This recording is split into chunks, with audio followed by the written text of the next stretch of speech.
সকলকে the future nurse 24 YouTube চ্যানেলে। দেখো তোমরা কিন্তু অনেকে রিকোয়েস্ট করেছিলে আর পরীক্ষা খুবই কাছাকাছি, তাই জন্য আমি খুব টাইম সংক্ষেপে বার করে কিন্তু ম্যালেরিয়া কন্ট্রোল প্রোগ্রামটা ভিডিও করার চেষ্টা করছি এবং এটা একটা পার্টেই করব। 3টে কোশ্চেন আছে। মেজর হেলথ প্রবলেমগুলো আমি খুব সংক্ষেপে বলে দেব এবং ন্যাশনাল ম্যালেরিয়া কন্ট্রোল প্রোগ্রাম এবং কমিউনিটি নার্সের কী রোল রয়েছে ম্যালেরিয়া কন্ট্রোল প্রোগ্রামে সেটা একটু বিস্তারিত আলোচনা করব। তার আগে যারা চ্যানেলে নতুন হয়েছে অবশ্যই চ্যানেলটিকে সাবস্ক্রাইব করে দেবে আর পাশে থাকা বেল আইকনটি প্রেস করে দেবে, আর প্রত্যেকটা ভিডিও যাতে খুব তাড়াতাড়ি পেতে চাও এবং ভিডিওটি শেয়ার করে দিও ভালো লাগলে। প্রথম কোশ্চেন দেখো, discuss about national malaria control programme, এটা রয়েছে 8 নাম্বার, এবং explain the role of community nurse in malaria control programme, এটা 7 নাম্বার, যেটা 2017 এবং 19-এ এসেছিল। এবং mention major health problems in India, এটা কোনো কোনো সময় শর্ট নোট হিসেবে আসতে দেখা যায় বা এর সাথেও দিয়ে দিতে পারে, সেই জন্য এটা এর সাথে অ্যাটাচ করা আছে। এবার দেখো প্রথমে আমরা ডিসকাস করব যে ন্যাশনাল ম্যালেরিয়া কন্ট্রোল প্রোগ্রাম নিয়ে। ন্যাশনাল ম্যালেরিয়া কন্ট্রোল প্রোগ্রাম নিয়ে প্রথমত কীভাবে লিখবে, এর সম্বন্ধে যা যা জানো, কবে এস্টাবলিশড হয়েছিল, ইন্ট্রোডাকশন কী কী মাইলস্টোন রয়েছে, কী ভূমিকা পালন করছে, ঠিক আছে, সব যা যা জানো মোটামুটি লিখবে। তাহলে এটা কি একটা national vector borne disease control প্রোগ্রামের মধ্যে পড়ে। তাহলে এটাই লেখা আছে, দেখো, it is the one of the national vector borne disease control program, যেটাকে সংক্ষেপে বলে NVBDCP। আর the NVBDCP is implemented in the state for prevention and control of vector borne disease. তাহলে NVBDCPকে কেন স্টেটে করা হয়েছে, কেন চুজ করা হয়েছে, না বিভিন্ন ধরনের যে ভেক্টর বোর্ন ডিজিজগুলো রয়েছে সেগুলোকে প্রিভেনশন করার জন্য এবং সেগুলোকে কন্ট্রোল করার জন্য কিন্তু করা হচ্ছে। এবারে এই যে আমরা যে এখন পড়ছি ন্যাশনাল ম্যালেরিয়া কন্ট্রোল প্রোগ্রাম, সেই ম্যালেরিয়া কন্ট্রোল প্রোগ্রামটা কবে ডেভেলপড হয়েছিল, ডেভেলপমেন্ট কবে সেইটা কিন্তু আমাদের জানতে হবে। তাহলে এর যদি ডেভেলপমেন্ট বলি তাহলে সেটা হচ্ছে 1953 সালে। 1953 সালে ডেভেলপমেন্ট হয়েছিল। এবং মডিফিকেশন কবে হয়েছিল সেটাও দেখো, সেটাও কিন্তু dramatic reduction of malaria mortality and morbidity lead to national malaria eradication program, যেটা হয়েছিল কত NMEP বলছে, এবং সেটা হয়েছিল 1958 সালে। আচ্ছা, এরপরে দেখো মাইলস্টোন। এই মাইলস্টোনটা এটা একটু ভালো করে তোমাদেরকে মনে রাখতে হবে বা মুখস্থ করতে হবে, যেটা হচ্ছে ম্যালেরিয়া কন্ট্রোল প্রোগ্রাম ইন্ডিয়াতে মাইলস্টোন হিসেবে এসেছিল। সেটা কত দেখো, 1953। 1953-তে যদি বলি তাহলে হচ্ছে কী হয়েছিল, NMCP national malaria control program launched হয়েছিল। 1958-তে সেটা চেঞ্জ হয়ে ন্যাশনাল ম্যালেরিয়া ইরাডিকেশন প্রোগ্রাম হয়েছিল। 1965 সালে কেস রিডাক্টেড হয়েছিল, 0.1 মিলিয়ন কেস রিডাক্ট হয়েছিল। 1976 সালে ম্যালেরিয়া কেসটা 6.46 মিলিয়নে দাঁড়িয়েছে। 1997 সালে ওয়ার্ল্ড ব্যাংক অ্যাসিস্টেড এনহ্যান্সড এই ম্যালেরিয়া কন্ট্রোল প্রোগ্রামটাকে লঞ্চ করতে এনহ্যান্স করেছিল। তারপর 1999 সালে রিনেমিং হয়েছিল of national malaria control program to national anti malaria program. 2002 সালে রিনেমিং হয়েছিল ন্যাশনাল ম্যালেরিয়া কন্ট্রোল প্রোগ্রামটা, যেটা ন্যাশনাল ম্যালেরিয়া অ্যান্টি প্রোগ্রামটা সেটা NVBDCP-তে। আর 2005 সালে intensified malaria control project and NVBDCP is part of NRHM national rural health মিশনের part হয়েছিল। 2005 সালে সেটা ইন্ট্রোডাকশন অফ RDT হয়। 2010 এবং 2013 সালে নিউ ড্রাগ পলিসি 2010 এবং 13 হয়। 2017 সালে NSPMEP ইন ইন্ডিয়া 2017 থেকে 22 লঞ্চড হয়েছিল। এইভাবে মাইলস্টোনটা একটু মনে রাখবে। আর এখানে কি কি মেন অ্যাক্টিভিটিস হয় সেটা দেখে নাও। মেন অ্যাক্টিভিটিসের মধ্যে হচ্ছে বিভিন্ন পলিসি এবং গাইডলাইন ফর্মুলেট করা হয়, তার সাথে হচ্ছে প্ল্যানিং করা হয়, তার সাথে হচ্ছে টেকনিক্যাল গাইডেন্স দেওয়া হয়, লজিস্টিক্স মেনটেন হয়, ট্রেনিংয়ের মধ্যে, তারপর monitoring and evaluation, coordination of activities through the states or UTs, আর coordination control activities in the inter state and inter country হচ্ছে বর্ডার এরিয়া। এবার objective, national malaria control programme কেন প্রোগ্রামটাকে করা হয়েছিল সেটা কিন্তু এখানে অবজেক্টিভ হিসেবে দেখো বলা আছে যে reduction the new malaria cases, নতুন যে ম্যালেরিয়া কেস সেটা রিডাক্ট করার জন্য, lower the number of deaths due to malaria, আর হচ্ছে ultimately aim for complete elimination of malaria in the region. এরপরে দেখো এখানে আরও বেশ কয়েকটা পয়েন্ট আমি অ্যাড করেছি, যেটা হচ্ছে সার্ভিলেন্স অ্যান্ড মনিটরিং। কী করা হয় এখানে, active and passive case detection, through health facility collecting data on malaria case. আচ্ছা, ম্যালেরিয়া কেস সম্বন্ধে ডেটা কালেক্ট করা হয় এবং ট্রিটমেন্ট আউটকামসও এখান থেকে কালেক্ট করা হয়। তাছাড়া regular assessment two evaluate effectiveness of intervention যে করে যাচ্ছি সেগুলো এফেক্টিভ কতটা হচ্ছে সেগুলো রেগুলার অ্যাসেস করা, রেগুলার বেসে। প্রিভেনশন স্ট্র্যাটেজি, কীভাবে আমরা প্রিভেনশন করতে পারি প্রাইমারি, সেকেন্ডারি, টার্সিয়ারিভাবে। তো প্রাইমারি প্রিভেনশনের মধ্যে দেখো ইনসেকটিসাইড ট্রিটেড নেটসগুলো প্রোভাইড করা, ডিস্ট্রিবিউট করা, প্রমোট করা, এছাড়া স্প্রে করা ইনসেকটিসাইডগুলো আউটসাইড বা ইনসাইড হোমে, আর ম্যানেজ করা লার্ভাল সোর্সকে। এবারে আমরা পড়বো যে ডায়াগনোসিস অ্যান্ড ট্রিটমেন্ট, কীভাবে ডায়াগনোসিস এবং ট্রিটমেন্ট করা হয়ে থাকে। একটা হচ্ছে providing quick and accurate rapid diagnostic test, তাছাড়া হচ্ছে laboratory based confirmation of malaria through microscopic examination of blood, এছাড়া হচ্ছে ensuring availability of effective anti malarial drug.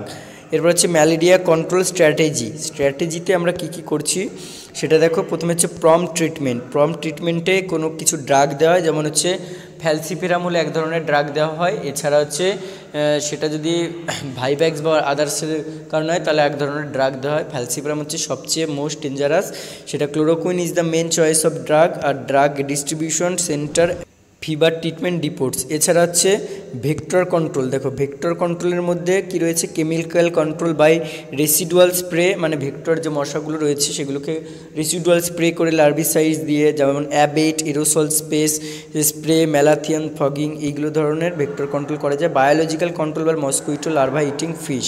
এরপর হচ্ছে আরবান ম্যালেরিয়া স্কিমের মধ্যে ইট ওয়াজ লঞ্চড ইন 1971 কী করার জন্য না, ওই যে আরবান এরিয়াতে কতটা ম্যালেরিয়া কেস ইনসিডেন্স বাড়ছে সেগুলোকে অবজার্ভ করার জন্য। এরপর হচ্ছে প্লাজমোডিয়াম ফ্যালসিপেরাম কন্টেনমেন্ট প্রোগ্রামের মধ্যে এটা লঞ্চ হয়েছিল অক্টোবর 1977, কার সাথে, with assistance of SIDA to contain the spread of falciparum malaria. আর কী করা হয়, monitoring and control of all epidemics and focal outbreaks of malaria. এবার দেখো কমিউনিটি এনগেজমেন্ট এবং এডুকেশন, এটাও কিন্তু একটা part. Educating communities about malaria prevention and treatment through various media, তাছাড়া educating children about malaria and involving them in community outreach. এরপরে রয়েছে একটা পয়েন্ট যেটা দেখো হেলথ সিস্টেম স্ট্রেনথেনিং, হেলথ সিস্টেমটাকে কী করে স্ট্রেনথেনিং করা যায়, training health care workers in malaria diagnosis করাতে, ট্রিটমেন্ট করতে, প্রিভেনশন করতে, আর ensuring a steady support of diagnostic kits, medications and prevention tools. এরপর হচ্ছে পলিসি রেগুলেশনসের মধ্যে রয়েছে establishing guidelines and regulation for malaria control activities, তাছাড়া হচ্ছে ensuring the quality and safe of anti malarial drugs and insecticide. এক্সাম্পলের মধ্যে রয়েছে দেখো India's NMCP includes many of the elements described above and has been operational since 1953. এবারে দেখো community health নার্সের এই ন্যাশনাল ম্যালেরিয়া কন্ট্রোল প্রোগ্রামে কী রোল রয়েছে সেটা সম্বন্ধে আমরা জানবো। প্রথমেই দেখো হেলথ এডুকেশন প্রমোশন করে কী করবে, এখানে তারা কমিউনিটি পিপলদের হেলথ এডুকেশন দেবে যে কীভাবে ম্যালেরিয়াকে প্রিভেনশন করা যায়, কী ইউজ করবে, কখন কোন সিজনে এটা বেশি প্রকোপ ছড়ায় এবং প্রকোপ ছড়িয়ে গেলে কখন কি ইউজ করতে হবে সেইগুলো, মানে কিভাবে বায়োলজিক্যাল কন্ট্রোল করা যায়, কিভাবে ফিজিক্যাল কন্ট্রোল করা যায়, এইভাবে তারা অ্যাওয়ারনেস করবে এবং এডুকেটিং করবে কমিউনিটিকে on the importance of using insecticide treated bednets, ITNS যেগুলো রয়েছে সেইগুলো ইউজ করতে তাদেরকে অ্যাওয়ার করবে বা তাদেরকে এনকারেজ করবে। সার্ভিলেন্স অ্যান্ড মনিটরিং, এখানে কি করবে, রেগুলার হাউসহোল্ড ভিজিট, যেটা রেগুলার হোম ভিজিট করে আগেই আইডেন্টিফাই করবে কোনো কমিউনিকেবল ডিজিজ, কোনো ডেঙ্গু ম্যালেরিয়া হওয়ার প্রকোপ রয়েছে কি না।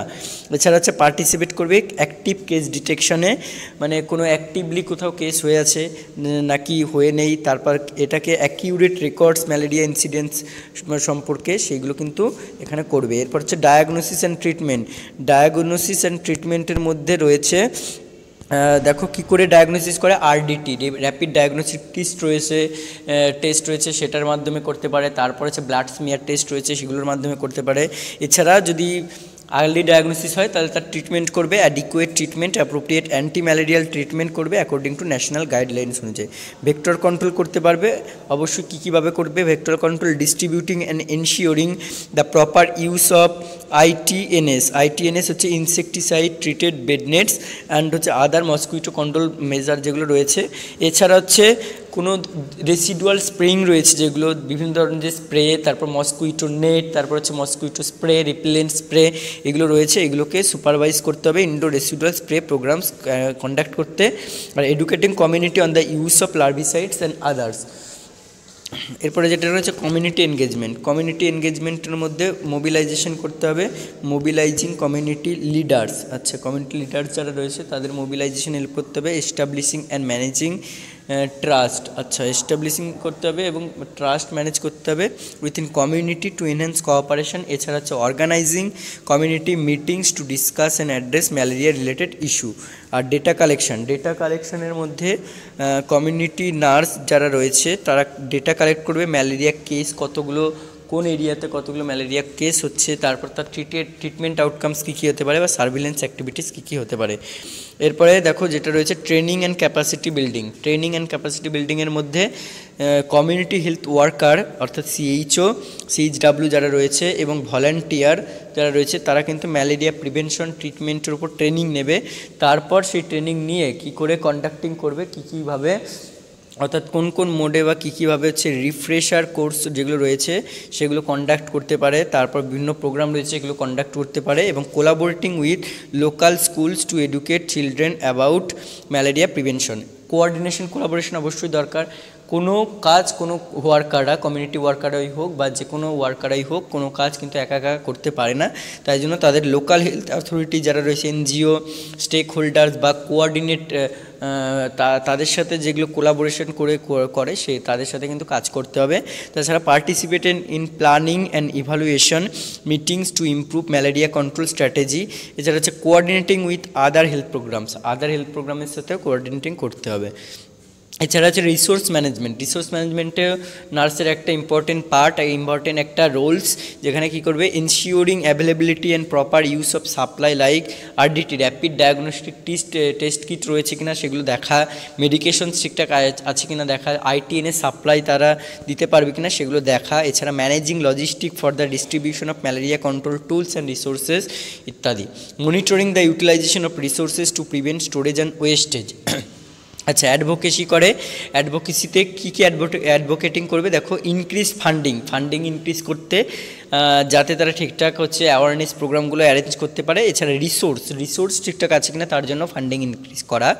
এছাড়া raising awareness about the socio economic impact of ম্যালেরিয়াতে সোসাইটির ওপর কী কী কন্ডিশন, কী কী ইম্প্যাক্ট পড়তে পারে সেইগুলো হচ্ছে অ্যাওয়ারনেস রেইজ করা। এছাড়া হচ্ছে promoting policy that support malaria elimination effort. আচ্ছা, এরপরে দেখো মেজর হেলথ প্রবলেম, সেটা শর্ট নোট আসতে দেখা যায়, ওই জন্য আমি শুধুমাত্র এটার ওভারভিউ বা ডেপথ শুধুমাত্র দিয়ে যাচ্ছি, তোমরা এটা ভালো করে আমার ভিডিও থেকে দেখে নেবে। প্রথমে দেখো বিভিন্ন কমিউনিকেবল ডিজিজ। আমাদের ইন্ডিয়াতে কী কী হেলথ প্রবলেমস হয়, কমিউনিকেবল ডিজিজ হয়, যেমন হচ্ছে টিউবারকিউলোসিস হয়ে থাকে, তারপর হচ্ছে ম্যালেরিয়া হয়ে থাকে, তারপর হচ্ছে ডেঙ্গুর পরে হচ্ছে HIV আর এইডস হয়ে থাকে। এছাড়া হচ্ছে কলেরা, 7 যে কিলার ডিজিজ হয়েছে ওইগুলো তো কমিউনিকেবল ডিজিজের মধ্যে আছেই। তাছাড়া হচ্ছে কলেরা, তারপর দেখো হেপাটাইটিস A-B-C, তারপর হচ্ছে লেপ্রোসি যেটা মোস্টলি পেরিফেরাল নার্ভকে অ্যাটাক করে, তারপর হচ্ছে ফাইলেরিয়া, তারপর হচ্ছে এই ধরনের যে ডিজিজগুলো রয়েছে সেগুলো সব কিন্তু কমিউনিকেবল ডিজিজের মধ্যে রয়েছে। এবার নন কমিউনিকেবল ডিজিজের মধ্যে যদি বলি, নন কমিউনিকেবলের মধ্যে প্রথমে আসবে দেখো কার্ডিওভাস্কুলার ডিজিজের মধ্যে হাইপার টেনশন হবে, হাই কোলেস্টেরল হবে, তারপর হচ্ছে তোমার হার্ট অ্যাটাকস হবে, স্ট্রোকস হবে, হার্ট ফেলিওর হয়ে যেতে পারে, বিভিন্ন ধরনের কার্ডিওভাস্কুলার সিস্টেম রিলেটেড ডিজিজ রয়েছে সেইগুলো হবে। এছাড়া হচ্ছে ডায়াবেটিস মেলাইটাস, যেটা টাইপ 1 টাইপ 2 দুটোই হতে পারে। তারপর হচ্ছে হাইপার টেনশন, ক্যান্সারের মতো যে সমস্ত ডিজিজগুলো রয়েছে সেখানে যে কোনো ক্যান্সার হতে পারে। তারপর হচ্ছে ক্রনিক রেসপিরেটরি ডিজিজ, সেখানে হতে পারে COPD, হতে পারে অ্যাজমা, হতে পারে এমফাইজমা, হতে পারে ব্রঙ্কাইটিস ইত্যাদি। এছাড়া হচ্ছে ক্যান্সার, ক্যান্সার বললাম যে কোনো জায়গায় ক্যান্সার হতে পারে। এছাড়া মেন্টাল হেলথ ডিসঅর্ডার হতে পারে। তারপর হচ্ছে ওবেসিটিও একটা কিন্তু মানে হেলথ প্রবলেমস আর কি, প্রবলেমসের মধ্যে পড়বে, কোনো ডিজিজ নয়, হয়তো ওবেসিটির কারণে বিভিন্ন ডিজিজ হয়। তারপর CKD, chronic kidney disease et cetera. তো এইগুলো ছিল মোটামুটি আজকের টপিক, যে কী কী হেলথ প্রবলেমস আছে, নার্সের রোল কী ম্যালেরিয়া কন্ট্রোল প্রোগ্রাম এবং ম্যালেরিয়া কন্ট্রোল প্রোগ্রাম সম্বন্ধে সংক্ষেপে বিস্তারিত জানা। তো মোটামুটি ভিডিওটা আমি কিন্তু টাইম নিয়ে বানালাম, অবশ্যই তোমরা ভিডিওটা পুরোটা দেখবে এবং দেখার পরে কিন্তু অবশ্যই ভিডিওটা ভালো লাগলে অ্যাজ ইউজুয়াল শেয়ার করে দেবে এবং কোনো কোয়ারি থাকলে অবশ্যই কমেন্ট করবে। আর সবাইকে all the best of luck, সবাই ভালো করে পরীক্ষা দিও।